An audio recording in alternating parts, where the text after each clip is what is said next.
Supreme court में आवारा कुत्तों से जुड़े मामलों पर गुरुवार को लगातार दूसरे दिन 2.5 घंटे सुनवाई हुई। कोर्ट ने कुत्तों के बिहेवियर को लेकर चर्चा की। जस्टिस नाथ ने कहा कि कुत्ते इंसान का डर पहचान लेते हैं, इसलिए काटते हैं। इस पर वकील ने इनकार किया। फिर जस्टिस ने जवाब दिया कि अपना सिर मत हिलाइए, ये बात मैं पर्सनल एक्सपीरियंस से बोल रहा हूँ। उधर याचिकाकर्ता के वकील ने कहा कि राज्यों ने जो आंकड़े दिए हैं उनमें से किसी ने यह नहीं बताया कि नगरपालिकाओं की तरफ से कितने शेल्टर चलाए जाते हैं। देश में सिर्फ 5 सरकारी शेल्टर हैं। इनमें से हर एक में 100 कुत्ते रह सकते हैं। हमें इंफ्रास्ट्रक्चर की जरूरत है। इससे पहले सुनवाई के दौरान एनिमल वेलफेयर की तरफ से दलील दिए गए।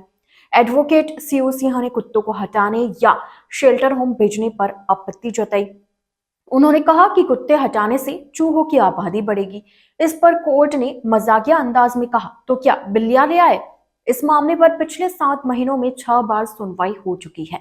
पिछले साल नवंबर में सुप्रीम कोर्ट ने स्कूलों, अस्पतालों, बस स्टैंड, स्पोर्ट्स कॉम्प्लेक्स और रेलवे स्टेशनों से आवारा कुत्तों को हटाने का आदेश दिया था। इसके साथ ही कोर्ट ने कहा कि इन जानवरों को तय शेल्टर में ट्रांसफर किया जाए।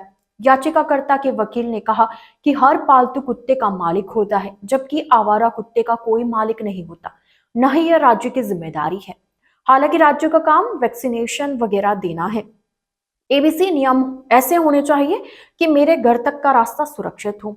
वकील कुत्तों को हटाने के पक्ष में जो है, उन्होंने कहा अदालत का आदेश सिर्फ संस्थानों तक सीमित नहीं होना चाहिए, बल्कि उसे रिहायशी इलाकों पर भी लागू किया जाना चाहिए। कुत्ते को समझाना संभव नहीं है, यानी कि कुत्ते की काउंसलिंग संभव नहीं है, लेकिन कुत्ते की देखभाल करने वाले या फिर मालिक को समझाया जा सकता है। हर डॉग लवर और एनजीओ को याचिका लगाने में एक तय राशि जमा करनी होती है। इस शर्त को हटाया जाए। इस पर कोर्ट ने हल्के अंदाज में जवाब दिया, अगर हमने ये शर्त नहीं रखी होती तो यहाँ पंडाल लगना पड़ा था। कुत्तों की मॉनिटरिंग के लिए पहले उनकी गिनती जरूरी हो, जो आखिरी बार 2009 में हुई थी। सिर्फ दिल्ली में 5,60,000 कुत्ते थे। सेंटर्स की हाउसिंग कैपेसिटी के हिसाब से ही तय संख्या में जानवरों को पकड़ा जाना चाहिए। कैपेसिटी है ही नहीं तो आप उन्हें कहाँ रखेंगे? एक वकील ने कहा, दिल्ली में चूहे और बंदरों का भी खतरा है। अगर कुत्तों को अचानक हटा दिया जाएगा तो चूहों की आबादी बढ़ जाएगी। वे बीमारी फैलाने वाले होते हैं। कुत्ते संतुलन बनाए रखते हैं। इस पर जस्टिस मेहता ने कहा, यह कैसा संबंध है?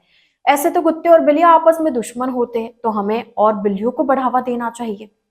हमने हर कुत्ते को सड़क से हटाने का निर्देश नहीं दिया है। उनके साथ नियमों के अनुसार व्यवहार किया जाना चाहिए। आवारा कुत्तों को सड़कों से हटाने को लेकर अब यह मुद्दा बढ़ता ही जा रहा है। सुप्रीम कोर्ट में आवारा कुत्तों से जुड़े मामलों पर गुरुवार को लगातार दूसरे दिन 2.5 घंटे की सुनवाई हुई।